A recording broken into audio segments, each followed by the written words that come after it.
السلام علیکم ورحمۃ اللہ وبرکاتہ۔ الحمد للہ رب العالمین والصلاة والسلام علی اشرف الانبیاء والمرسلین نبینا و حبیبنا و قائدنا و قدوتنا و قرۃ اعیننا محمد وعلی آلہ و اصحابہ ومن سار علی نہجہ و تمسک بسنتہ الی یوم الدین۔ اللہم صلی علی محمد وعلی آل محمد کما صلیت علی ابراہیم وعلی آل ابراہیم انک حمید مجید۔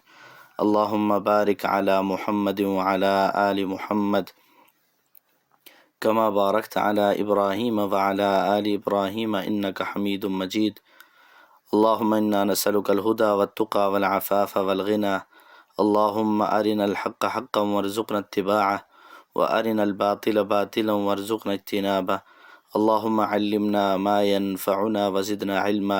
رب اشرح لي صدری ویسر لي امری واحلل عقدۃ من لسانی یفقہوا قولی، اما بعد۔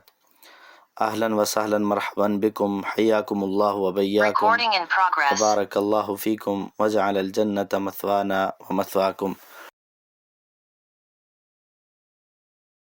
آج کی ہماری گفتگو پارہ نمبر 4 کے حوالے سے ہے، جس کا آغاز ان الفاظ سے ہوتا ہے: اعوذ باللہ من الشیطان الرجیم، بسم اللہ الرحمن الرحیم، لن تنالوا البر حتى تنفقوا مما تحبون وما تنفقوا من شیء فإن اللہ به علیم، کہ جب تک تم اپنی پسندیدہ چیز سے اللہ کی راہ میں خرچ نہ کرو گے ہرگز بھلائی نہیں پا سکو گے، اور جو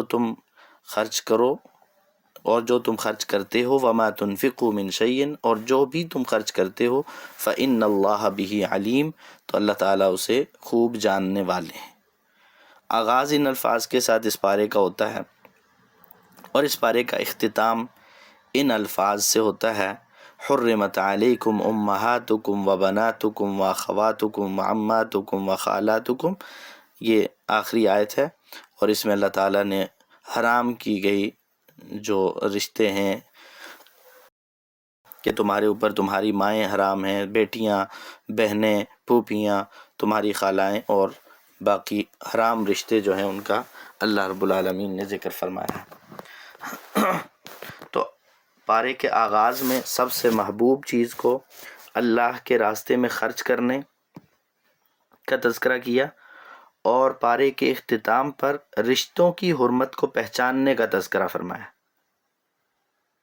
یعنی آغاز میں خرچ کرنے کے لیے بہترین چیز کا انتخاب کرنے کا حکم دیا، اور اختتام پر اس پارے کے حرمت والے رشتوں کو بیان کر دیا، جو میرے اور آپ کے لیے یہ پیغام رکھتا ہے کہ میرے رب کی چاہت یہ ہے کہ زندگی ہم ایک اس سرکل کے اندر گزاریں جو اللہ تعالیٰ نے ہمیں دیا ہے، یعنی دائرہ اسلام، جو اسلام کا دائرہ اللہ تعالیٰ نے ہمیں دیا ہے اس کے اندر گزاریں، جو شریعت کی روشنی میں میرے اور آپ کے لیے واضح کر دیے گئے ہیں امور، تو ان امور کے اندر رہتے ہوئے ہم اپنی زندگی گزاریں۔ ہماری پسند وہی ہونی چاہیے جو اللہ کی پسند ہو۔ ہم اس چیز کو چھوڑ دیں جسے ہمارا رب چھوڑنے کا حکم دیتا ہے، اسے اپنا لیں جسے اللہ تعالیٰ اپنانے کا حکم دے۔ تو اس کے مقابلے میں یہ نہ دیکھیں کہ میری مرضی کیا ہے، میری منشا کیا ہے، میری پسند کیا ہے، میری ناپسند کیا ہے۔ میری پسند یا ناپسند کا کوئی اعتبار نہیں ہے، پسند صرف میرے رب کی ہے، بس اسی کو ہم سب کو پسند کر لینا چاہیے کہ ہم اپنے رب کی پسند کو اختیار کر لیں۔ آئے دیکھتے ہیں اس بارے کی روشنی میں کہ وہ کون کون سے کام ہیں جو ہمارے رب کو پسند ہیں اور ہم انہیں اختیار کریں، اور وہ کون سے کام ہیں جو ہمارے رب کو ناپسند ہیں اور ہم انہیں چھوڑ دیں۔ تو یہ جو پارے کا آغاز اور اختتام، یہ ایک مناسبت ہے، یہ ہم سے تقاضا کرتی ہے کہ تم نے جس سرکل کے اندر رہنا ہے، جس دائرہ اسلام کے اندر رہنا ہے، وہاں پہ اپنی مرضی سے نہیں رہنا، بلکہ وہاں کے جو رولز ہیں ان کو فالو کرنا ہے۔ اور پھر اس میں کچھ چیزیں ایسی آئیں گی جن کو چھوڑنا ہوگا، کچھ چیزیں ایسی آئیں گی جن کو اپنانا ہوگا۔ تو اللہ سے پوچھ کر اپنانا اور اللہ سے پوچھ کر چھوڑنا۔ تو پھر جب ہم اللہ سے پوچھتے ہیں تو اللہ تعالیٰ ہمیں کچھ کاموں کے کرنے کا حکم دیتے ہیں، کچھ سے روک دیتے ہیں۔ ان میں سے پہلا کام جو ہم نے کرنا ہے، جس کا اللہ رب العالمین ہم سے تقاضا کر رہے ہیں کہ تم یہ کام کرو، وہ حج کی فرضیت کا تذکرہ ہے کہ اللہ تعالیٰ نے ہر صاحب استطاعت پر حج فرض کیا ہے، اور اس بات کا ذکر اللہ تعالیٰ نے آیت نمبر 97 میں کیا، وَلِلَّهِ عَلَى النَّاسِ حِجُّ الْبَيْتِ مَنِ اسْتَطَاعَ إِلَيْهِ سَبِيلًا، کہ اللہ تعالیٰ نے ان لوگوں پر جو بیت اللہ کے جانے کی استطاعت رکھتے ہیں ان پر حج فرض کر دیا ہے۔ زندگی کے کاروبار، زندگی کے سلسلے یہ تو چلتے ہی رہتے ہیں، لیکن یہ بات بندے کو ذہن میں رکھنی چاہیے کہ میرے اوپر اگر اللہ تعالیٰ کے اتنے انعامات ہیں، اتنے احسانات ہیں، اللہ نے مجھے اتنا نوازا ہوا ہے، تو مجھے اللہ کے اس فریضے میں کوتاہی نہیں کرنی چاہیے۔ اللہ رب العالمین کے اس حکم کو، اور ظاہر ہے کہ حج ارکان اسلام میں سے ہے، تو انسان صاحب استطاعت ہونے کے باوجود اگر حج نہیں کرتا تو وہ کبیرہ گناہ کا ارتکاب کر رہا ہے۔ جو صاحب استطاعت نہیں ہے، اللہ تعالیٰ سے دعا کرتا رہے، خواہش رکھے، کبھی ہو سکتا ہے کہ کوئی نہ کوئی ایسا سبب بن جائے کہ وہ خود تو اتنا صاحب حیثیت اور صاحب استطاعت نہیں بھی، لیکن اللہ تعالیٰ اس کے لیے راستے کھول دیتے ہیں۔ بے شمار لوگ اگر دیکھیں تو شاید ساری زندگی مال جمع کر کر کے بھی حج نہ کر سکیں، لیکن ان کی خواہش ہوتی ہے، تو اللہ تعالیٰ کوئی نہ کوئی ایسا سبب پیدا کر دیتے ہیں کہ اللہ تعالیٰ انہیں حج کی توفیق دے دیتے ہیں۔ اور کچھ لوگ ہر وقت دنیا کے پیچھے بھاگ رہے ہیں، کما رہے ہیں، لگا رہے ہیں، فضولیات باقی چیزوں میں تو بہت خرچ کرتے ہیں، لیکن وہ فریضہ حج کی ادائیگی کے لیے نہیں جا سکتے، اللہ تعالیٰ کی طرف سے توفیق ہی نہیں ملتی ان کو۔ دوسرا جس کام کے کرنے کا ہم سے تقاضا ہے، آیت نمبر 102 میں اللہ تعالیٰ فرماتے ہیں کہ تم اللہ سے ڈرو جیسے اللہ سے ڈرنے کا حق ہے۔ تو اس سرکل کے اندر جن چیزوں کا ہم سے تقاضا کیا گیا، پہلی چیز ہم نے کہا کہ بیت اللہ کے حج کی فرضیت، اور دوسری چیز تقوی اختیار کرنا، یا ایھا الذین آمنوا اتقوا اللہ حق تقاتہ، اے ایمان والو اللہ سے ڈرو جیسا اس سے ڈرنا چاہیے، ولا تموتن الا وانتم مسلمون، اور دیکھو تمہیں موت نہ آئے مگر اس حال میں کہ تم مسلمان ہی رہنا، فرما بردار ہو، اطاعت کی حالت میں، فرما برداری کی حالت میں تمہیں موت آئے۔ اب یہاں پہ یہ نہیں کہا کہ تم اپنی زندگی تقوی میں گزارو، بلکہ یہ کہا کہ موت تمہاری تقوی کی حالت میں آئے، کیونکہ اس میں فصاحت و بلاغت ہے۔ اگر یہ بات ہوتی نا زندگی تقوی کے مطابق گزارو، تقوی میں گزارو، تو کوئی آدمی پوری زندگی تقوی میں گزار رہا ہے، لیکن مرنے سے ایک دن پہلے، 2 دن پہلے اس نے تقوی کا دامن چھوڑ دیا، تو یہ ناکام ہو گیا۔ لیکن جب یہ کہا نا کہ مرنے تک تقوی اختیار کرو، تو اس کا مطلب ہے چھوڑ تو سکتے ہی نہیں درمیان میں۔ ایسا نہیں ہو سکتا کہ تقوی اختیار کرے اور بعد میں پھر تقوی کو چھوڑ کے جو مرضی کرنے لگ جائیں۔ تو تقوی یہ کوئی ایسی چیز نہیں ہے کہ جو جز وقتی ہو، تھوڑے سے وقت کے لیے آپ متقی بن جائیں اور اس کے بعد جو مرضی کریں۔ ایسا رویہ، کردار یہ اللہ کے ہاں بالکل بھی مقبول نہیں ہے کہ کوئی آدمی ایک دن کے لیے تقوی اختیار کر لے، 2 دن کے لیے تقوی اختیار کر لے، رمضان کے مہینے کے لیے کر لے، 1 سال کے لیے کر لے، تو یہ تھوڑے سے وقت کے لیے نہیں، ولا تموت، موت تقوی کی حالت میں آنی چاہیے۔ اور اس میں اتنی بلاغت ہے کہ موت تقوی کی حالت میں آنے کا مطلب یہ ہے کہ بندہ ایک لمحہ بھی، اس کو پتہ تو نہیں ہے میری موت کب آنی ہے، تو ایک لمحہ بھی تقوی سے غافل نہیں ہو سکتا۔ تو ایک لمحہ بھی اگر وہ تقوی سے غافل ہوتا ہے اور اس حال میں اس کو موت آ جاتی ہے، تو پھر تو وہ کامیاب نہیں ہے۔ تو کامیابی تب ملے گی، اس کو ملے گی جو تقوی کو اختیار کرے گا اور مرتے وقت متقی ہوگا۔ ہو سکتا ہے ایک آدمی ساری زندگی گناہ کرتا رہا لیکن مرنے سے پہلے اس نے 1 دن پہلے توبہ کر لی، 2 دن پہلے توبہ کر لی، مرتے دن توبہ کر لی، علامات موت ظاہر ہونے سے پہلے اس نے توبہ کر لی، تو تقوی کی حالت میں مر گیا۔ تو بیسک چیز جو ہے نا کہ موت تقوی کی حالت میں آئے۔ اب موت کا تو کسی کو پتہ نہیں ہے کہ کب آنی ہے، لہٰذا مطلب یہ ہوا کہ ہر وقت ہی تقوی کی حالت میں رہنا ہے۔ اور یہاں پہ اللہ نے کہا ہے اس طرح ڈرو جس طرح اللہ سے ڈرنے کا حق ہے۔ اب سوال یہ ہے کہ کیا میں اور آپ اس طرح ڈر سکتے ہیں؟ کیا ہم کما حقہ رب سے جو تقوی کا تقاضا ہے رب العالمین کی طرف سے وہ پورا کر سکتے ہیں؟ تو یہی وجہ ہے کہ علماء نے 2 چیزوں میں فرق کیا ہے، اور وہ 2 چیزیں یہ ہیں، ایک انسان کا عقیدہ اور دوسرا انسان کا عمل ہے۔ عقیدے کے لحاظ سے میرے اور آپ کے اوپر لازم ہے کہ ہم اللہ سے کما حقہ ڈریں، یعنی چونکہ یہ تو اعتقاد سے ہر بندہ وہ کر سکتا ہے نا کہ اچھا عقیدہ رکھے، صحیح عقیدہ رکھے، تو کما حقہ قرآن و سنت کا جو بنیادی عقیدہ ہے اس کو اسی طرح سے قبول کیا جائے، کما حقہ قبول کیا جائے۔ یہ اس آیت سے یعنی مراد عقیدے کے معاملات ہیں، اور دوسرے عمل کے معاملات ہیں۔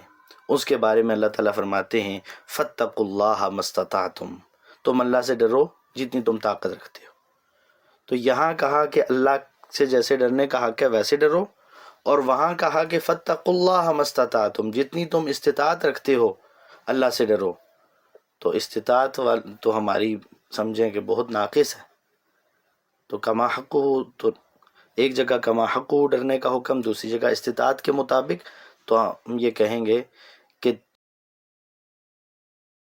عقیدے کے باب میں کما حقہ ڈرنا پڑے گا، اور عمل کے باب میں اپنی استطاعت کے مطابق ڈرنا پڑے گا، لیکن اپنی استطاعت اپنی خواہشات نہیں۔ اپنی استطاعت یہ کہ ایک آدمی بیمار ہے، وہ روزہ نہیں رکھ سکتا، تو ٹھیک ہے وہ پھر قضا کر لے۔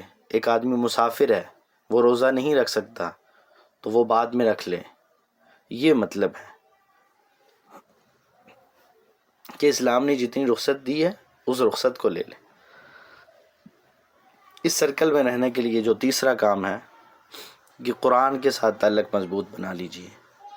اگلی ہی آیت میں سورہ آل عمران کی آیت نمبر 103 میں اللہ تعالیٰ فرماتے ہیں وَاعْتَصِمُوا بِحَبْلِ اللَّهِ جَمِيعًا وَلَا تَفَرَّقُوا، کہ اللہ کی رسی کو مضبوطی سے تھام لو اور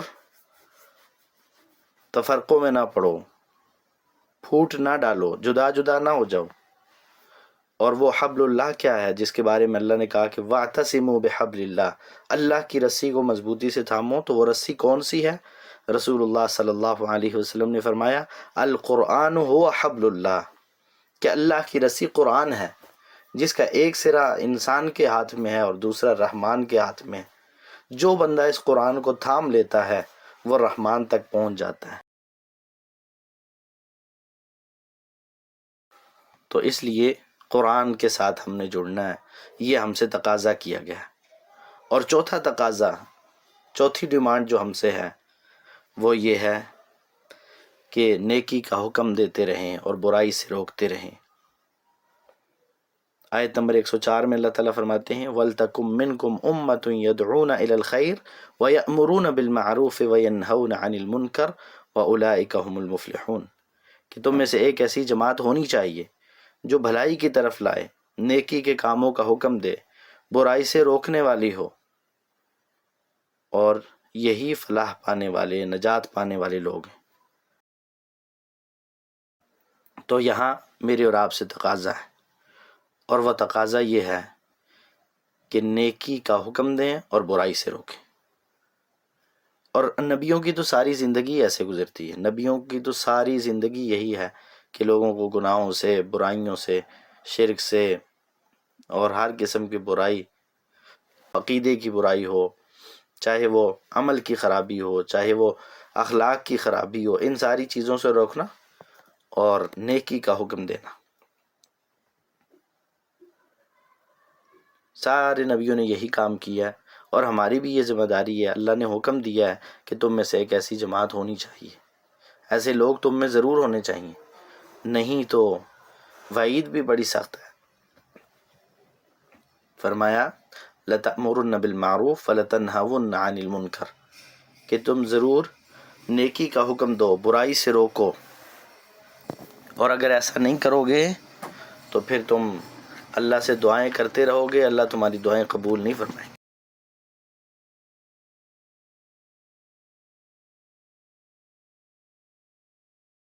تو ہم سے تقاضا ہے اس بات کا کہ ہم امر بالمعروف اور نہی عن المنکر کے فریضے کو ادا کرتے رہیں، اور پانچواں تقاضا اسی کے ساتھ وہ بھی ہے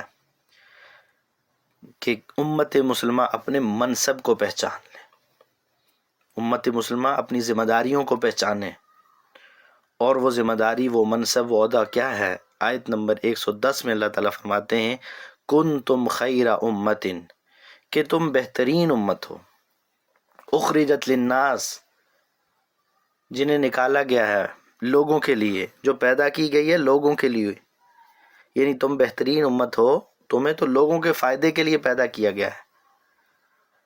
کیا فائدہ تم نے پہنچانا ہے؟ تأمرون بالمعروف، تم نیکی کا حکم دیتے ہو، وتنہون عن المنکر، اور تم برائی سے روکتے ہو، وتؤمنون باللہ، اور اللہ پر ایمان رکھتے ہو۔ تو ہم بہترین کیسے بنے؟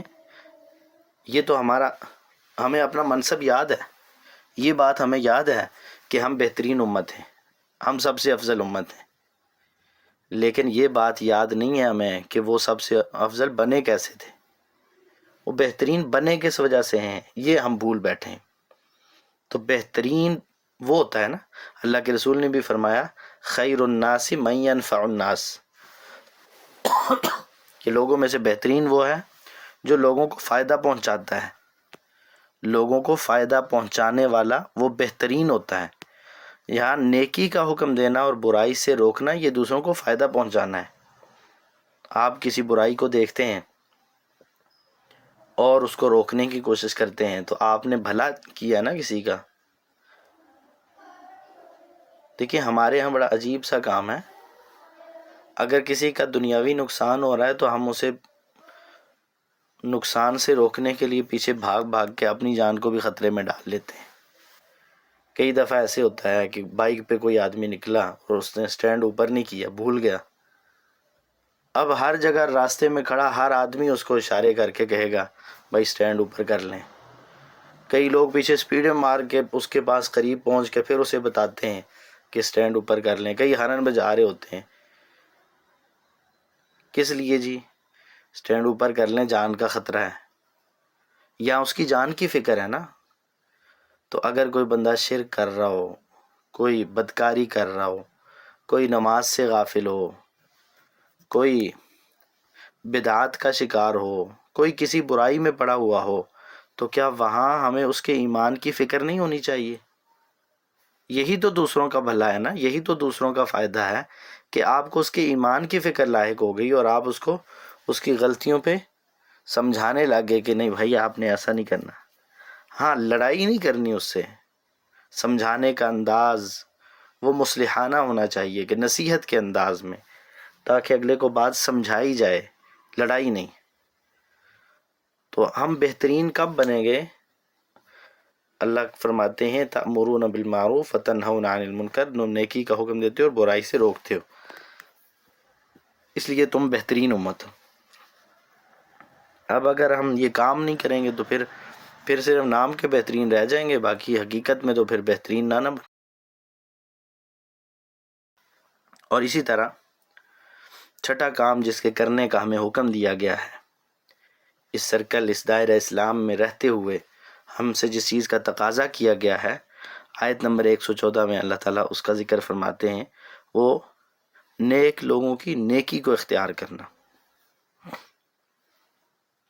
یعنی نیک لوگوں کے نقش قدم پہ چلنا، اچھے لوگوں کی صحبت اختیار کرنا، ان کی نیکی میں ان کے ساتھ شریک ہونا۔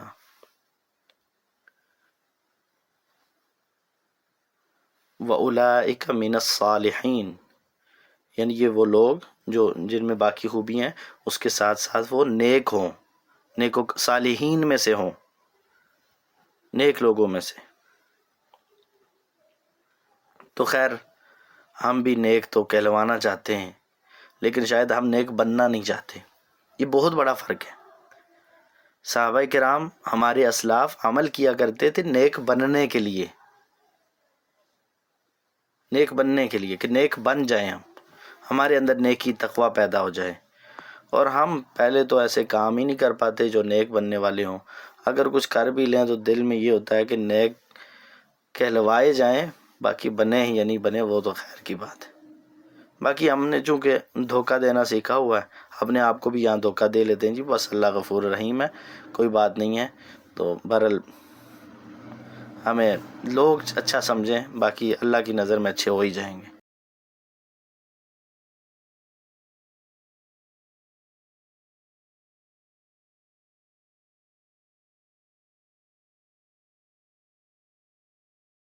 رب کی اطاعت اور بندگی کا 7واں کام، اور یہ وہ کام ہے کہ جس سے روکا گیا ہے، وہ ہے سود، کہ سود سے اجتناب کرنا ہے۔ آیت نمبر 130 میں اللہ تعالیٰ فرماتے ہیں یا ایھا الذین آمنو، اے ایمان والو، لا تأکلوا الربا، نہ کھاؤ تم سود، اضعافا مضاعفا، کئی گنا بڑھا کر، واتقوا اللہ لعلکم تفلحون، اور اللہ سے ڈر جاؤ تاکہ تم کامیاب ہو جاؤ۔ تو بڑھا چڑھا کر سود نہ کھاؤ، اللہ سے ڈرو تاکہ تمہیں نجات ملے۔ تو سود سے یہاں روکا گیا ہے۔ جس طرح سود ظلم ہے، یتیم کا مال کھانا بھی ظلم ہے، کسی کا ناحق مال لینا بھی ظلم ہے، رشوت بھی ظلم ہے۔ تو ظلم کی ان ساری قسموں سے انسان اپنے آپ کو بچائے، اجتناب کرے، تو تب کامیاب ہوگا۔ اور سود کی حرمت کے حوالے سے خیر ہمارے ہاں تو سود کو سود سمجھا ہی نہیں جاتا، اسے تو اپنا حق سمجھا جاتا ہے، اسے تو اپنی چالاکی سمجھا جاتا ہے۔ لیکن سود یہ وہ بہت بڑی بیماری ہے جو انسان کی نیکیوں کو ضائع کرنے والی ہے، جو انسان کی نیکیوں کو برباد کرنے والی ہے۔ اور انسان ایک طرف عبادتیں کر رہا ہوتا ہے، دوسری طرف اگر سود کھا رہا ہے تو پھر ایسی صورت میں وہ رب کو ناراض کر رہا ہے، کیونکہ اللہ کا حکم تو کیا ہے کہ اس سے باز آ جاؤ، رک جاؤ۔ اور اگر باز نہیں آتے تو پھر کیا کرو، فَأْذَنُوا بِحَرْبٍ مِّنَ اللَّهِ وَرَسُولِهِ، اللہ اور اس کے رسول کے ساتھ جنگ کرنے کے لیے تیار ہو جاؤ۔ تو اس لیے ہمیں ہر جگہ اس بات کی فکر ہونی چاہیے کہ ہمارے لین دین میں، ہمارے معاملات میں، ہمارے کمائی کے جو ذرائع ہیں ان میں کہیں سودی کام تو نہیں ہے، سودی کاروبار تو نہیں ہے۔ آج کل خاص طور پہ آن لائن جو کاروبار ہو رہے ہیں، جو بزنس ہو رہے ہیں، اس میں اس چیز کا بہت زیادہ پہلو پایا جاتا ہے۔ اسی طرح ہمارے ہاں بینکنگ کا جو نظام ہے، جو لوگ اس کے ساتھ جڑے ہوئے ہیں، تو سود جو ہے یہ اللہ کی لعنت کا مستحق بنانے والا کام ہے۔ دیکھیں سود کھانے والا، اس پہ بھی اللہ کی لعنت برستی ہے، سود دینے والے پہ بھی لعنت ہے، لکھنے والے پر بھی، یہاں تک کہ اس میں گواہی دینے والے، اور فرمایا کہ یہ سارے جرم میں، گناہ میں، لعنت میں شریک ہیں، برابر ہیں۔ تو یہ بہت بڑا گناہ ہے۔ ہم تو سود کا لفظ بس بڑی آسانی سے زبان سے نکال دیتے ہیں اور اس پہ کبھی غور ہی نہیں کرتے کہ ہم کس کس شکل سے سود لیتے کھاتے، ہمارے گھر اللہ معاف کرے محفوظ نہیں ہیں ان چیزوں سے۔ تو انسان کو اپنی کمائی کی طرف ذرا توجہ دینی چاہیے، اپنے دیکھنا چاہیے کہ میرا آمدنی کے ذرائع کیا ہیں، نہیں تو قیامت والے دن اللہ تعالیٰ نے سوال تو کرنا ہے، وَعَنْ مَالِهِ مِنْ أَيْنَ اكْتَسَبَ وَفِيمَ أَنْفَقَ، انسان سے اس کے مال کے بارے میں سوال ہوگا کہ مال کمایا کہاں سے اور خرچ کہاں کیا۔ تو اس لیے مال کماتے ہوئے بھی ہمیں دیکھنا چاہیے کہ ہم کہاں سے کما رہے ہیں، اور خرچ کرتے ہوئے بھی دیکھنا چاہیے کہ ہم کہاں خرچ کر رہے ہیں، کیا ان جگہوں پہ خرچ کر رہے ہیں جہاں کرنا چاہیے یا حرام جگہوں پہ خرچ کر رہے ہیں۔ اسی طرح 8واں کام کہ انسان عفو و درگزر میں مثال بن جائے، نمونہ بن جائے عفو و درگزر کا، معاف کرنے والا۔ آیت نمبر 134 میں اللہ تعالیٰ فرماتے ہیں وَالْكَاظِمِينَ الْغَيْظَ والعافین عن الناس واللہ یحب المحسنین، کہ غصہ پینے والے، لوگوں سے درگزر کرنے والے، اللہ ایسے نیکوکاروں سے محبت کرتا ہے۔ اور آگے چل کے آیت نمبر 159 میں اللہ تعالیٰ نے فرمایا فاعف عنہم، کہ آپ ان سے درگزر کر لیں، واستغفر لہم، بلکہ صرف خود معاف نہ کریں ان کو، ان کے لیے استغفار کریں، وشاورہم فی الامر، اور ان کو کام میں ان سے مشورہ کیا کریں۔ یہاں نبی کریم صلی اللہ علیہ وسلم سے کہا گیا کہ آپ اپنے صحابہ سے درگزر کریں، ان کے لیے استغفار کریں، اور ان کو اپنے کاموں میں مشورے کی صورت میں شریک کیا کریں۔ تو عفو درگزر کا تقاضا ہے، کیونکہ اسلام اجتماعیت سکھاتا ہے، اسلام انفرادیت نہیں سکھاتا، یہ نہیں سکھاتا کہ بس جانوروں کی طرح ایک ایک ہو جائیں اور جہاں مرضی جائیں جو مرضی کریں، ایسی زندگی اسلام نہیں دے رہا۔ اسلام یہ سکھاتا ہے کہ مل جل کے رہیں۔ کبھی اس نے ایک میاں بیوی کو ملا دیا، کبھی اس کے ساتھ اب بچوں کو ملا دیا، پھر اس کا ایک خاندان بن گیا، اس خاندان کو ملا دیا، اور پھر دو خاندانوں کے آپس میں جب رشتے ہوئے تو دو خاندانوں کو ملا دیا گیا، پھر دو خاندانوں کے بعد دو قبیلوں کو ملا دیا گیا۔ تو اس طرح کرتے کرتے اسلام انما المؤمنون اخوہ کی صورت میں سارے مسلمانوں کو جوڑتا ہے، اور پھر روزانہ کی بنیاد پر بھی مختلف ایسے اسباب اللہ تعالیٰ نے رکھے ہیں، کبھی نماز کی صورت میں جمع ہوتے ہیں، کبھی عید کی صورت میں جمع ہوتے ہیں، کبھی حج کی صورت میں جمع ہوتے ہیں، تو مختلف صورتیں جمع کرنے کی بھی ان کو دے دی گئی کہ یہ کام تم سب نے مل کے کرنے ہیں، اکٹھے کرنے ہیں۔ تو ان سارے کاموں میں جب اجتماعیت ہے تو اجتماعیت میں معافی بہت اہمیت رکھتی ہے۔ اگر آپ نے اکٹھے رہنا ہے، میاں بیوی نے اکٹھے رہنا ہے، تو آپ وہ درگزر سے کام لینا پڑے گا۔ اگر بہن بھائیوں نے اکٹھے رہنا ہے، آپ وہ درگزر سے کام لینا پڑے گا۔ اولاد اور والدین نے اکٹھے رہنا ہے تو آپ وہ درگزر کے بغیر گزارا نہیں ہے۔ اسی طرح اگر دو خاندانوں، دو قبیلوں یا دو ملکوں نے اکٹھا رہنا ہے کسی چیز میں، تو اب وہ درگزر بہرحال ضروری چیز ہے دونوں طرف سے، اس کے بغیر چارہ نہیں ہے۔ تو اسی لیے کہا کہ غصہ آئے گا، کبھی دوسرے سے کوئی غلطی ہو جاتی ہے، لیکن والکاظمین الغیظ، غصہ پی جانے والے، اور صرف غصہ نہیں پیا، اس کے بعد والعافین عن الناس، لوگوں کو درگزر کرنے والے، معاف کر دینے والے۔ تو یہ اہل ایمان کی صفات بھی ہیں، اور ہم سے تقاضا ہے کہ ہم اس طرح کے مومن بنیں کہ غصہ آئے تو اللہ کی رضا کے لیے پی جائیں۔ اللہ کے رسول صلی اللہ علیہ وسلم نے فرمایا نا، لیس الشدید بالسرعہ، بہادر وہ نہیں ہے جو دوسرے کو میدان میں گرا لیتا ہے، جو دوسرے کی کمر لگا دیتا ہے، یہ وہ بہادر نہیں ہے۔ انما الشدید الذی یملک نفسہ عند الغضب، بہادر تو وہ آدمی ہے، مضبوط اور طاقتور آدمی تو وہ ہے کہ جو غصے کے وقت اپنے اوپر کنٹرول کرتا ہے۔ اگر غصے کے وقت آپ پہ سے باہر ہو گیا تو یہ بہادر آدمی تو نہیں ہے، یہ تو بزدل ترین آدمی ہے کہ یہ اتنا بھی نہیں برداشت کر سکا اپنے نفس پہ۔ اور پھر یہ جو کہا فاعف عنہم، آپ ان کو معاف کر دیں، تو اللہ تعالیٰ نبی صلی اللہ علیہ وسلم سے بھی یہی کہہ رہے ہیں کہ آپ معاف کر دیں، اور آپ تو بہت معاف کرنے والے تھے۔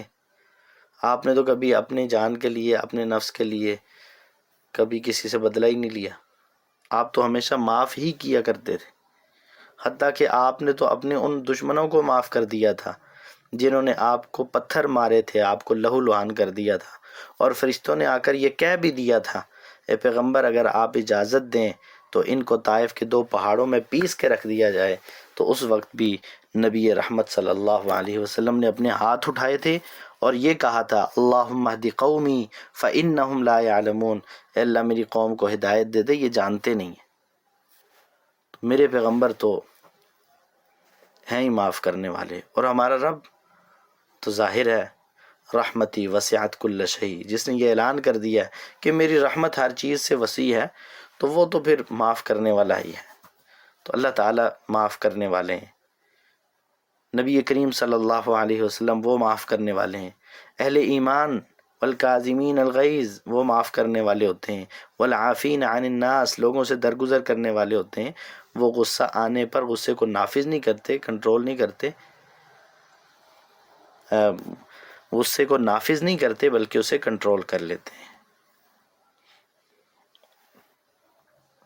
اور نوواں کام جس کا ہم سے تقاضا کیا گیا ہے کہ ہم کثرت سے اللہ سے مانگا کریں، سوال کیا کریں، دعائے خیر کیا کریں۔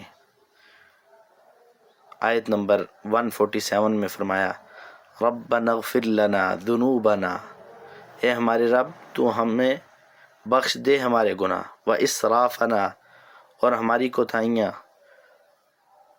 فی امرنا ہمارے کاموں میں، وثبت اقدامنا اور ثابت قدمی عطا فرما ہمارے قدموں کو، وانصرنا علی القوم الکافرین اور کافر لوگوں پر ہماری مدد فرما۔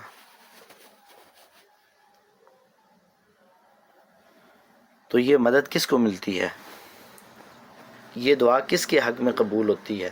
ربنا اغفر لنا ذنوبنا واسرافنا فی امرنا وثبت اقدامنا وانصرنا علی القوم الکافرین۔ یہ چیزیں ملتی ہیں ان کو جو قرآن سے تعلق رکھتے ہیں، جو رحمان سے تعلق رکھتے ہیں، جو رب سے ڈرتے ہیں، جو نیکی کو اختیار کرتے ہیں اور جو رب کے حکم کے مطابق زندگی گزارتے ہیں، یہ وہ لوگوں کا کام ہے۔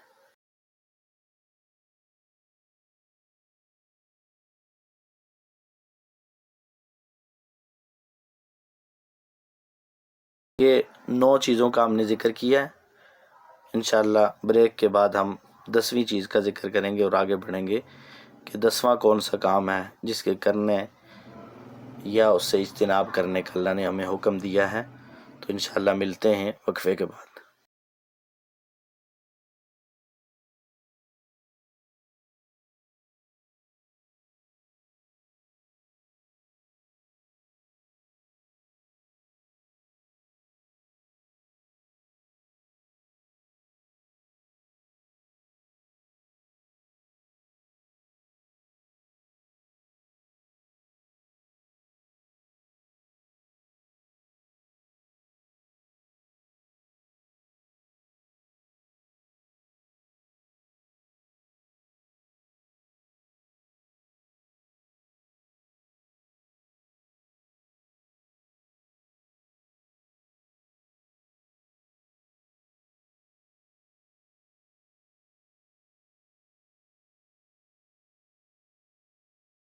السلام علیکم ورحمۃ اللہ وبرکاتہ۔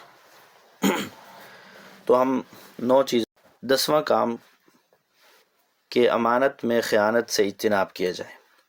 اس سرکل میں رہتے ہوئے، اس اسلام میں رہتے ہوئے، اس دائرے کا تقاضا یہ ہے کہ اس کے اندر جو آدمی ہے وہ امانت دار ہو اور وہ خیانت سے اجتناب کرنے والا ہو، اور اس کے لیے عملی نمونے کے طور پر اللہ تعالیٰ نے نبی کریم صلی اللہ علیہ وسلم کی ذات گرامی کو پیش کیا ہے۔ آیت نمبر 161 میں فرمایا وَمَا كَانَ لِنَبِيٍّ أَن يَغُلَّ وَمَن يَغْلُلْ يَأْتِ بِمَا غَلَّ يَوْمَ الْقِيَامَةِ ثُمَّ تُوَفَّى كُلُّ نَفْسٍ مَا كَسَبَتْ وَهُمْ لَا يُظْلَمُونَ، کہ ناممکن ہے کہ نبی سے خیانت ہو جائے۔ ہر خیانت کرنے والا خیانت کو لیے ہوئے قیامت کے دن حاضر ہوگا، پھر وہ شخص اپنے اعمال کا پورا پورا بدلہ دیا جائے گا اور اس پر ظلم نہیں کیا جائے گا۔ تو خیانت یہ نبیوں کا وصف نہیں ہے، یہ نبیوں کے ماننے والوں، ان کے متبعین، ان کے محبین کا یہ وصف نہیں ہے، بلکہ وہ تو امانت دار ہوتے ہیں۔ نبی امانت دار ہوتے ہیں، وہ تو رب کی امانت بندوں تک پہنچاتے ہیں۔ یا ایھا الرسول بلغ ما انزل الیک من ربک، کہ رسول جو آپ کے رب کی طرف سے آپ پہ نازل ہوتا ہے آپ اس کی تبلیغ کریں۔ تو نبی تو ہوتے ہی امین ہیں، امانت دار ہیں، اور نبیوں کے ماننے والے، نبیوں کی تعلیمات لینے والے، وہ بھی نبیوں کی طرح امانت دار ہوتے ہیں۔ اور خائن خیانت کرنا یہ تو منافقین کی علامات میں سے ہے۔ رسول اللہ صلی اللہ علیہ وسلم نے فرمایا آیت المنافق ثلاث، منافق کی 3 علامتیں، اذا حدث کذب، جب بات کرتا ہے تو جھوٹ بولتا ہے، واذا اؤتمن خان، اور جب اس کے پاس امانت رکھی جاتی ہے اس میں خیانت کرتا ہے، واذا وعد اخلف، اور جب وعدہ کرتا ہے تو وعدہ خلافی۔ تو ہم دیکھیں اپنے آپ کو کہ کیا ہم ان منافقین کی صفات سے، کیا ہمارے اندر منافقین کی یہ صفات تو نہیں پائی جاتی جو منافقین میں ہوتی ہیں اور اللہ تعالیٰ ان کی مذمت کرتے ہیں؟ تو ہمارے اندر نبیوں والی صفات یعنی امانت داری ہونی چاہیے، اور بالخصوص دعوت اللہ، اس کے لیے تو کتنی زیادہ امانت داری کی ضرورت ہے، اور دعوت اللہ کوئی پھولوں کی سیج بھی نہیں ہے، اس میں رکاوٹیں ہیں، الجھنیں ہیں، پریشانیاں ہیں، مصیبتیں ہیں، لیکن اس کے باوجود دین والے نہ رکتے ہیں، نہ جھکتے ہیں، نہ تھکتے ہیں، بلکہ وہ اللہ کی محبت کو حاصل کرنے کے لیے کبھی میدان جہاد میں ہوتے ہیں، کبھی اعلاء کلمت اللہ کے لیے اپنی آوازیں بلند کر رہے ہوتے ہیں، نیکی کا حکم دے رہے ہوتے ہیں، برائی سے روک رہے ہوتے ہیں۔ اور اسی طرح جو امانت داری ہے، ہمارے عام طور پر یہ سمجھا جاتا ہے کہ کسی کے پیسے اگر آپ نے رکھے ہیں اور وہ وقت پہ آپ واپس کر دیتے ہیں تو ہم امانت دار ہیں۔ ٹھیک ہے، یہ بھی امانت داری ہے، لیکن امانت داری کا مفہوم صرف اتنا محدود سا نہیں ہے۔ امانت داری کا مفہوم تو بہت وسیع ہے، اس میں تو زمین و آسمان سما جائیں، کہ آپ کو اگر اللہ نے اولاد دی ہے تو یہ آپ کے پاس اللہ کی امانت ہے، آپ اس کا حق ادا کریں۔ آپ کو اللہ نے جسم و جان دیا ہے، عقل و شعور سے نوازا ہے، سلامت جسم عطا کیا ہے، یہ اللہ کی امانت ہے، اس کے حقوق ادا کریں، ان کو حرام طریقوں سے استعمال نہ کریں۔ اللہ رب العالمین نے اگر آپ کو کوئی عہدہ اور منصب عطا کیا ہے تو یہ آپ کے اوپر ذمہ داری ہے، اب آپ نے اس کا حق ادا کرنا ہے، امانت کا حق ادا کرنا ہے۔ آپ سے کسی نے مشورہ مانگا ہے، اب امانت کا تقاضا یہ ہے کہ آپ اسے صحیح مشورہ دیں، وہ مشورہ دیں کہ جس میں اس کی بھلائی ہو، خیر خواہی ہو، اس کا فائدہ ہو۔ اسی طرح اگر کسی نے آپ کو کوئی راز بتایا ہے تو یہ بھی آپ کے پاس امانت ہے، اگر کسی نے آپ کے اوپر اعتماد کیا ہے تو یہ بھی آپ کے پاس امانت ہے، اگر کسی نے آپ کی کوئی ذمہ داری لگائی ہے اور آپ نے وہ ذمہ داری قبول کر لی ہے تو اب اس کی ذمہ داری کو پورا کرنا اور نبھانا یہ بھی آپ کی امانت داری ہے۔ اگر آپ اس میں بھی ڈنڈی ماریں گے تو خیانت ہے۔ تو ہر کام میں انسان سے تقاضا یہی ہے کہ وہ امین ہو، وہ امانت داری کے ساتھ کام کرنے والا ہو، چاہے وہ مالی معاملات ہیں، چاہے وہ کوئی بھی چیز ہے، انسان کے اندر امانت داری ہونی چاہیے۔ اور پھر اسی طرح 11واں کام کہ دعوت اللہ کو اپنے لیے سعادت سمجھنا چاہیے۔ دعوت اللہ اور دعوت اللہ کے لیے، اللہ کے راستے میں جہاد کے لیے، اللہ کے راستے میں نیکی کا حکم دینے کے لیے، برائی سے روکنے کے لیے جو کام انسان کرتا ہے تو یہ اپنے لیے سعادت سمجھنا چاہیے، اس کو بوجھ نہیں سمجھنا چاہیے کہ یہ کام میں نے کیا۔ اب اگر کوئی نیکی کا کام کر لیا تو 2-4 دن اپنے اوپر بوجھ سمجھ رہے ہیں اور لوگوں پہ احسان جتلا رہے ہیں، تمہیں نہیں پتہ میں یہ کر کے آیا ہوں، تمہیں نہیں پتہ میں نے یہ کیا، میں نے یہ کیا۔ اگر وہ اللہ کی رضا کے لیے کیا ہے تو پھر کسی کو بتانے کی ضرورت ہی نہیں ہے، پھر یہ کہنے کی ضرورت نہیں ہے کہ تمہیں نہیں پتہ، جس کے لیے کیا ہے اس کو پتہ ہے، تو پھر دنیا والوں کو بتانے کی کیا ضرورت۔ آیت نمبر 169 میں اللہ تعالیٰ فرماتے ہیں وَلَا تَحْسَبَنَّ الَّذِينَ قُتِلُوا فِي سَبِيلِ اللَّهِ أَمْوَاتًا، کہ جو اللہ کے راستے میں شہید کر دیے گئے انہیں مردہ نہ سمجھو، بل احیاء عند ربهم يرزقون، بلکہ وہ تمہارے رب کے ہاں زندہ ہیں اور رزق دیے جاتے ہیں۔ اور اس حوالے سے ہم نے پہلے بھی بات کی تھی. تو اللہ تعالیٰ نے انہیں اتنا اعزاز دیا ہے کہ یہی حقیقت میں زندگی پانے والے ہیں جنہوں نے اس دنیا کی عارضی زندگی کے مقابلے میں آخرت کی ہمیشہ کی زندگی کو خرید لیا ہے. اصل زندہ تو یہ لوگ ہیں. الناس قسمان موتا فی حیاتہم وآخرون ببطن الارض احیاء. شاعر نے بھی کہا تھا کہ لوگ دو طرح کے ہیں. الناس قسمان، لوگوں کی دو قسمیں ہیں. موتا فی حیاتہم، کچھ وہ ہیں جو اپنی زندگیوں میں مردہ ہیں، کھاتے پیتے چلتے پھرتے ہیں، زندہ ہیں لوگوں کے ہاں، لیکن حقیقت میں وہ مردہ ہیں. جس طرح مردہ اٹھ کے اذان کی آواز سن کے نماز نہیں پڑھتا وہ نماز نہیں پڑھتے، جس طرح مردہ اپنے رب کے حکم پہ لبیک کہتے ہوئے مسجدوں میں نہیں آتا اس طرح وہ نہیں آتے، جس طرح مردہ حج کے لیے نہیں جاتا یہ لوگ نہیں جاتے. تو یہ مردے تو وہ ہیں کہ جو زندگی میں اپنے رب سے غافل ہیں، اپنے رب سے دور ہیں، نیکی کے کاموں سے دور ہیں، اللہ کا قرب حاصل نہیں کر رہے. اور دوسرے وآخرون ببطن الارض احیاء، دوسری قسم ان لوگوں کی ہے جو ہیں تو دفن کر دیے گئے، من و مٹی کے نیچے دفن ہیں، پتہ نہیں ان کے اب تک کوئی چیز باقی بھی ہے یا نہیں ہے، ہڈیاں بھی بسیدہ ہو کے ختم ہو چکی ہیں لیکن لوگوں کے دلوں میں زندہ ہیں. انہوں نے دین کے لیے کام ایسے کیے ہیں، انہوں نے دین کی خدمت ایسی کی ہے. آج صحابہ کرام کا ہم ذکر کرتے ہیں، ائمہ دین کا ذکر کرتے ہیں، وہ مدرسہ نہیں ہے جہاں پہ بخاری نہیں پڑھائی جاتی. امام بخاری کا ہم تذکرہ کرتے ہیں تو امام بخاری کیا ہمارے اندر موجود ہیں؟ شاید ہم اپنے ماں باپ کا اتنا تذکرہ نہیں کرتے جتنا ان ائمہ دین کا اور دین کے لیے قربانیاں دینے والوں کا ہم تذکرہ کرتے ہیں. یہی تو ہے کہ مرنے کے بعد بھی یہ زندگی پا گئے ہیں، اور ہم ہیں کہ زندہ ہو کے بھی مردوں کی طرح ہیں. تو اس لیے اللہ کے راستے میں اگر ہم کسی کام آ جائیں تو اس سے بڑی کوئی سعادت والی بات نہیں ہے. اور 12ویں چیز کہ بخل سے کام نہ لینا. انسان بخیل نہ ہو کہ جہاں ضرورت ہے وہاں خرچ بھی نہ کرے.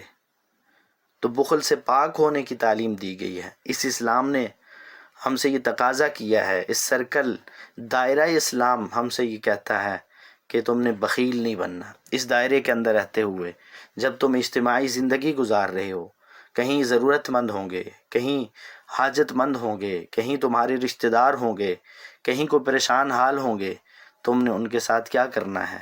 بخل نہیں کرنا.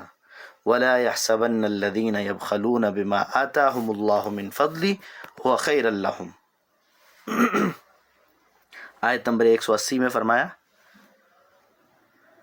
کہ جنہیں اللہ تعالیٰ نے اپنے فضل سے کچھ دے رکھا ہے وہ اس میں اپنی کنجوسی کو اپنے لیے بہتر خیال نہ کریں بلکہ وہ ان کے لیے بدتر ہے. بل ہوا شر لہم، ان کی بخیلی، ان کی کنجوسی یہ ان کے لیے بدترین ہے. تو اس لیے کنجوس آدمی دنیا کی بھی سزائیں پاتا ہے، آخرت کی بھی سزائیں. محرومی اس کے لیے. اللہ نے نعمت دے رکھی ہے، خرچ نہیں کرتا کنجوسی کی وجہ سے، اور پھر قیامت والے دن اس نعمت کے بارے میں حساب اس کو دینا پڑے گا. تو اپنی کنجوسی کی وجہ سے دنیا میں بھی محروم ہے اور آخرت میں بھی محروم ہے. تو اس لیے انسان کے اندر کنجوسی نہیں ہونی چاہیے، اور خاص طور پر دین کے معاملات میں جہاں شریعت خرچ کرنے کا حکم دے وہاں پہ خاص طور پر.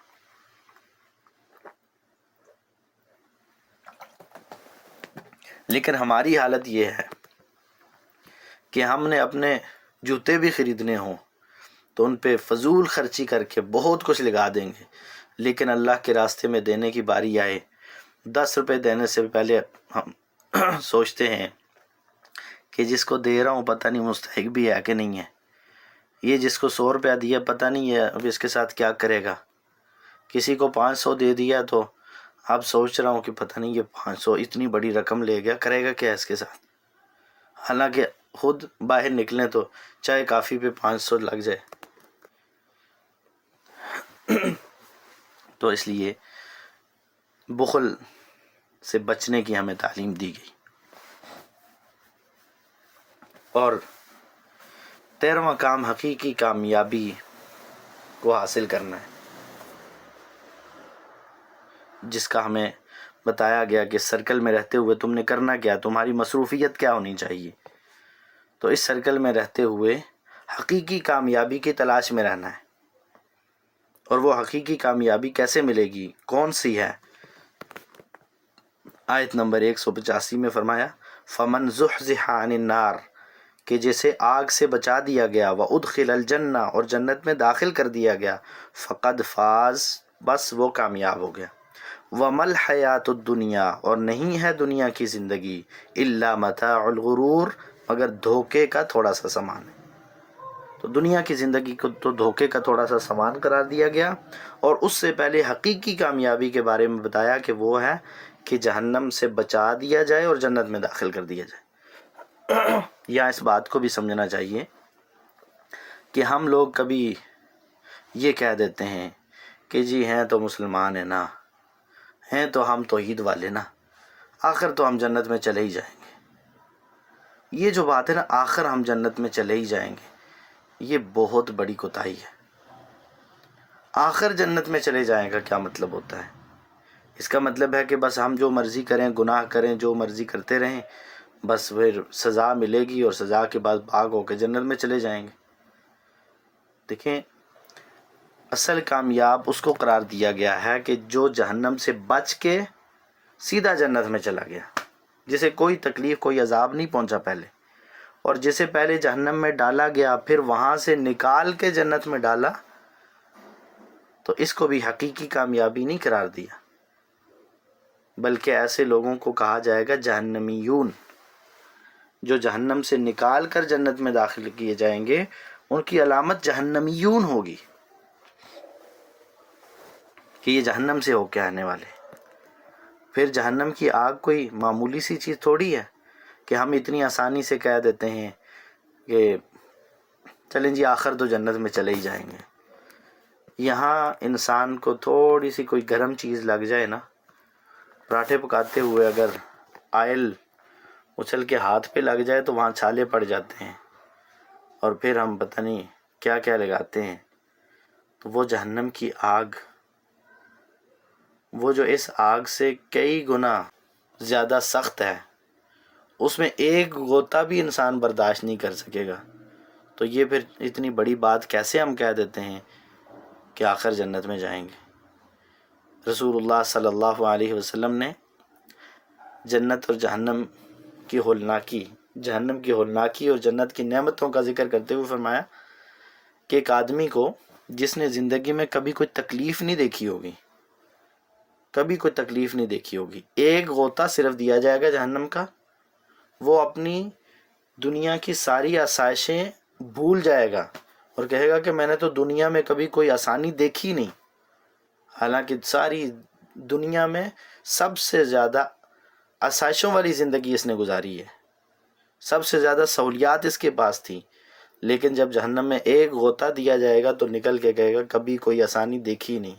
بھول جائے گا ساری آسانیاں۔ ان آسانیوں کی ہمیں فکر ہے، اس دنیا کی جو متاع غرور ہے اس کی ہمیں اتنی فکر ہے، اور وہاں غوطہ نہیں، وہاں ہم رہنے کو بھی تیار ہیں۔ کہتے ہیں جہنم میں چلے گئے تو بعد میں تو جنت میں جائیں گے نا، یہ تو تیاری والی بات ہے کہ بس تیار ہیں جی، ہم جدھر بھی جہنم میں بھی چلے جائیں تو وقتی ہوگا نا، عارضی ہوگا، تو وہاں عارضی جانا بھی کوئی معمولی بات نہیں ہے، وہاں پہ ایک لمحے کے لیے بھی چلے جانا یہ کوئی معمولی بات نہیں ہے۔ تو حقیقی کامیاب وہ ہے جو جہنم کے قریب نہیں گیا، جو جہنم میں نہیں گرا بلکہ سیدھا جنت میں چلا گیا۔ تو وہ آدمی کتنا نادان ہے کہ جو دنیا کی عارضی نعمتوں کی خاطر اپنی آخرت کی ابدی اور دائمی نعمتوں کو بھول جاتا ہے۔ اسی طرح 14واں کام جس کا مجھ سے اور آپ سے تقاضا ہے کہ ہم ظلم سے اجتناب کرنے والے بنیں۔ اس دائرے میں رہتے ہوئے ہمارے ساتھ لوگ ہوں گے، کچھ ہم سے اوپر ہوں گے عہدے منصب اور مختلف چیزوں کے حساب سے، کچھ نیچے ہوں گے، کمزور ہوں گے، لیکن ان کمزوروں کے ساتھ کبھی ظلم نہ کرنا۔ وہ کمزور کبھی غریبی کی وجہ سے ہو سکتے ہیں، وہ کمزور کبھی یتیمی کی وجہ سے ہو سکتے ہیں، وہ کمزور آپ کے عہدے اور منصب کی وجہ سے، ان کے پاس وہ عہدہ اور منصب نہیں ہے، اس وجہ سے کمزور ہو سکتے ہیں۔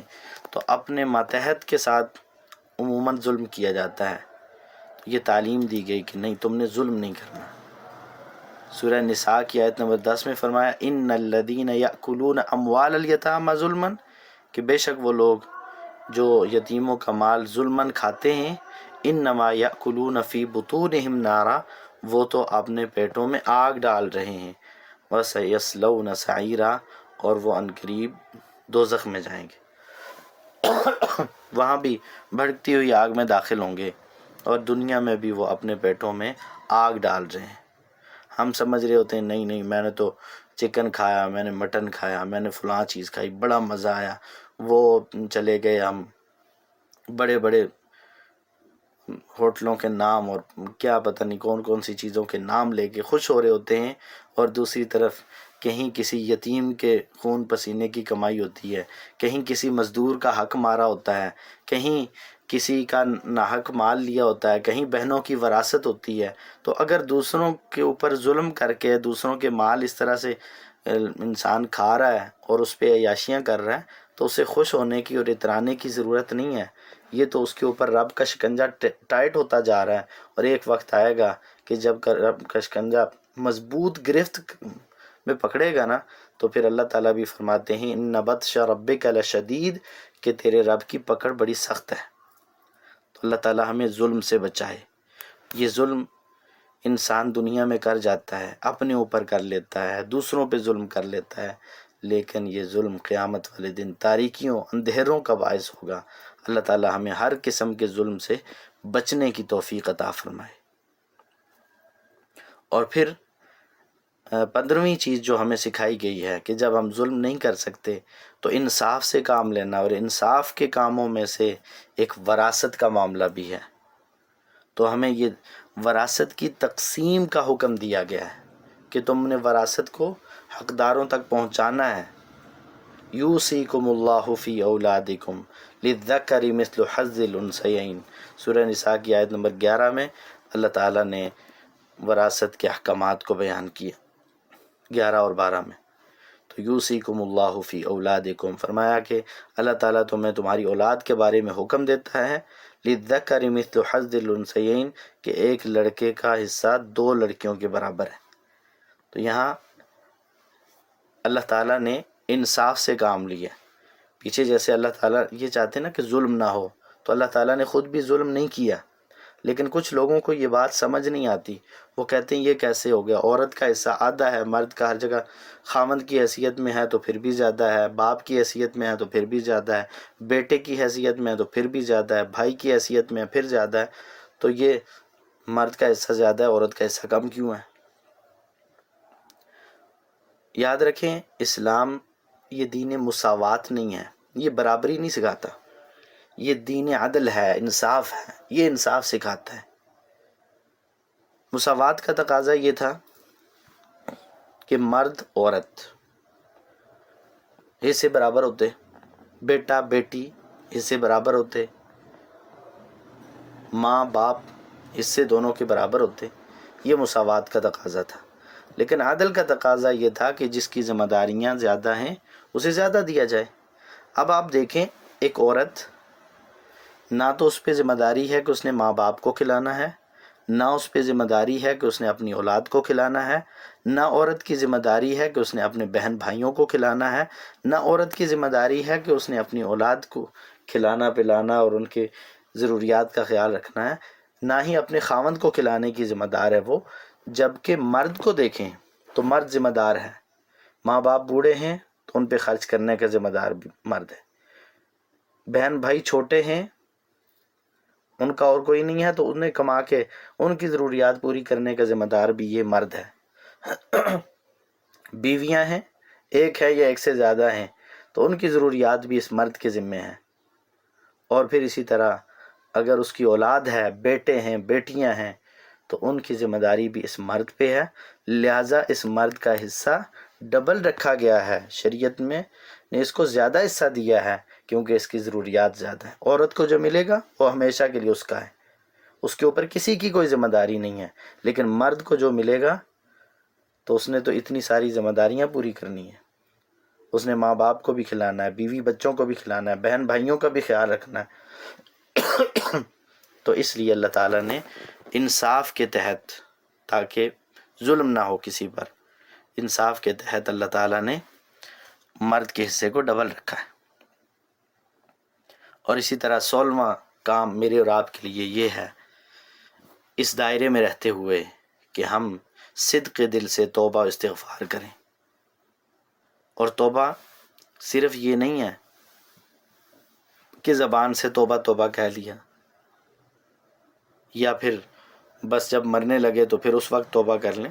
تو یہ سورج کے مغرب سے طلوع ہونے سے پہلے پہلے توبہ جو کر لیتا ہے، اور روح کے حلق میں پہنچنے سے پہلے پہلے جو بندہ توبہ کرتا ہے وہ توبہ قبول ہوتی ہے۔ یہ توبہ نہیں ہے کہ انسان برائیاں کرتا رہے یہ سوچ کر کہ مروں گا تو توبہ کر لوں گا، پھر جب مرنے لگا، موت کی علامات ظاہر ہوئی تو اب توبہ کر رہا ہے۔ اس طرح کی توبہ اللہ کے ہاں نہیں۔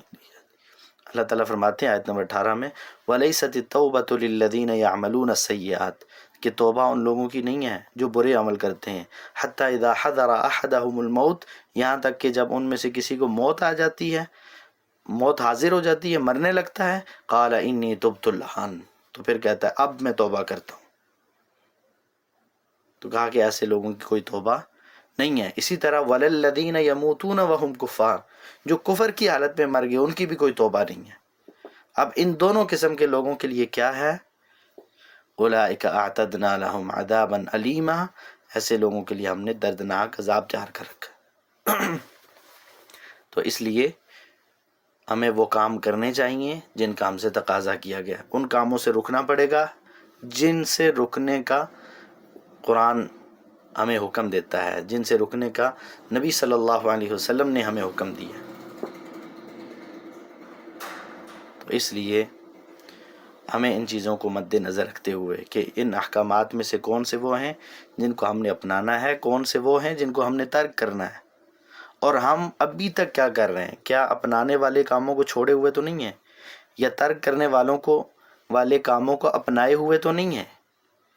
تو اس کے لیے ہمیں اپنا محاسبہ کرنا پڑے گا، اور ہمیں رب کی طرف پلٹنا پڑے گا۔ اور جو رب سے ملنا چاہتا ہے، رب ملتا ہے صبر کرنے سے، رب ملتا ہے نیکی اختیار کرنے سے، رب ملتا ہے ایمان لانے سے، رب ملتا ہے اللہ پر توکل کرنے سے، رب ملتا ہے حسبی اللہ و نعم الوکیل کے ترانے گانے سے، کہ ہر حال میں انسان اپنے رب کی طرف پلٹ جائے، اپنے رب کا ہو جائے، تو پھر ایسے لوگوں کو رب ملتا ہے۔ ظلم کرنے والوں کو رب نہیں ملتا، ظلم کرنے والوں سے رب العالمین نفرت کرتے ہیں۔ واللہ لا يحب الظالمین،